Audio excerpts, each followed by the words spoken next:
अरे वा, तुझा मनी प्लांट किती छान झाला आहे, किती हिरवेगार झाला आहे आणि किती बहरला आहे. कसा लावला हा?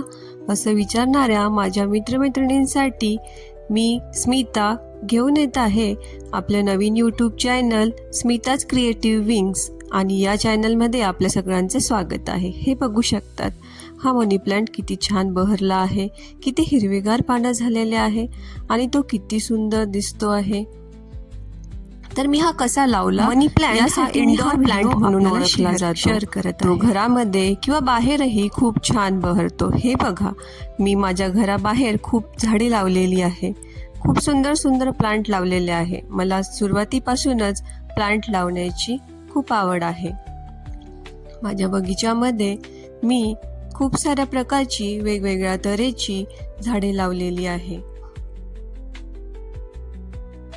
झाडे लावल्याने एक वेगळाच आनंद मनाला मिळतो आणि मन प्रसन्न होते.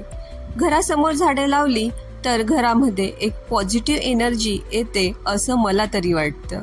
आणि घरात आपण एकटं जरी असलो तरी आपल्याला झाडांमुळे तर सजीव असल्यामुळे कुणीतरी आपल्या सोबत असल्याचा एक भास होत राहतो. चला तर बघूया आपण हा बुशी मनी प्लांट कसा लावलाय. त्यासाठी मी घेतलेली आहे मातीची कुंडी, पाण्यात उगवलेले काही मनी प्लांट, फुटलेल्या माठाचे तुकडे, काळी माती आणि हा मॉसेस मी काडीला गोंडपाट गुंडाळून तयार केलेला आहे. मातीच्या कुंडीला खालून एक छिद्र बनवून घेतला आहे आणि त्यावर फुटलेल्या माठाचे तुकडे मी टाकते आहे. यावर हा बनवलेला मॉसेस उभा करून सर्व बाजूंनी माती यामध्ये आपल्याला टाकायची आहे. जर आपण शेतातली काळी माती वापरली तर हा खूप जास्त छान होतो. हा मनी प्लांट मी घरामध्ये लावला होता. तुम्हाला दाखवण्यासाठी मी तो पुन्हा रिपॉट केला आणि त्याला रिकामा करून पुन्हा तुम्हाला मी लावून दाखवत आहे. घरात मी एका काचेच्या कपामध्ये एक फांदी लावली होती. तिला छान मुळं आले होते. ते मी आता या मातीमध्ये लावून घेत आहे. काही घरातल्या मोठ्या मनी प्लांटच्या फांद्या मी तोडून त्याचे छोटे छोटे तुकडे केले आणि ते चारी बाजूंनी मी लावून घेतले आहे.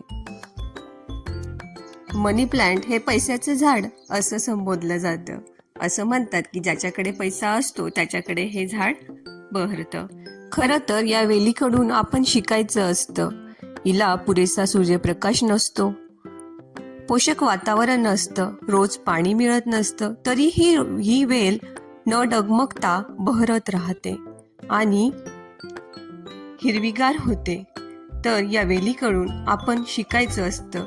प्रतिकूल परिस्थितीतही आपण संघर्ष करत राहिलं तर एक दिवस नक्कीच चांगला येतो. निसर्गातली प्रत्येक गोष्ट आपल्याला काही ना काही शिकवत असते. ती आत्मसात करावी की नाही हे सर्वस्वी आपल्यावर अवलंबून असतं. तुम्ही बघू शकतात, आता मी एक दोरा घेतलेला आहे आणि दोऱ्याच्या साह्याने या वेलीला मी या मॉसेसला बांधून घेत आहे, जेणेकरून ही वेल या मॉसेसवर चढावी आणि त्याच्या अवतीभोवती गुंडाळत बहरावी.